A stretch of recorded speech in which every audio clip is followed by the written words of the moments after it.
For a person to experience a feeling of stress and anxiousness while under pressure is completely normal. These feelings usually go away once the stressful situation has been dealt with. Anxiety is a mental health issue where these feelings of stress and anxiousness will not subside, and they will occur for no particular reason. These feelings can cause major problems in their everyday lives, as they cannot be controlled easily. Throughout this podcast, we will talk together about the effects of anxiety, especially dealing with teenagers that have the mental illness but are unsure on how to approach the problem to start their road to recovery. A great treatment for anxiety is relaxation, and for $99, you can get a foot spa with True Heat from Bing Lee. Anxiety is a problem that all ages may face. 9.7% of all Australian adults have experienced anxiety throughout a 12-month period, which compares to 15.9% of all teenagers who have been diagnosed with anxiety in a 12-month period. There are many things that can cause a young teenager to go through anxiety. Some things include loneliness, discrimination, alcohol and drug use. These things can happen to any teenager at any given time. A major problem with anxiety is that 80% of all children do not receive medical attention, which is an extremely high percentage for a treatable mental illness.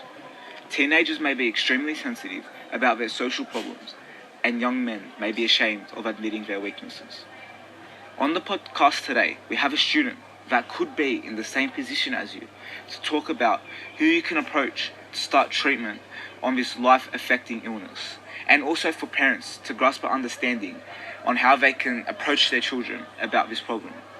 Welcome, Mark, to the podcast. Pleasure to be here. So I hear that you have done some research on ways that young teenagers can open up and talk about their problems. They may be facing, especially anxiety. As we have stated, 80% of teenagers don't want to receive medical attention. Yes, Michael, it is a really big problem. From a parent's perspective, you must acknowledge your child's problems and not ignore them.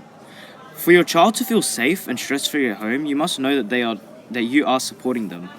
As a parent, you might feel powerless about the topic, but there is many government initiatives online such as mindhealthconnect.org and Beyond Blue that supply fantastic advice which will help you support your child. As a child going through anxiety, you may be shy or ashamed about your situation that you are in, but there are many things that you can do to help yourself without feeling embarrassed. That will all happen anonymously. You can contact your school counsellor and arrange meetings that would go completely secretive, as your counsellor will respect your privacy, and what you say to them will stay with government initiatives such as Kids Helpline if you're willing and looking to talk to someone about your issues.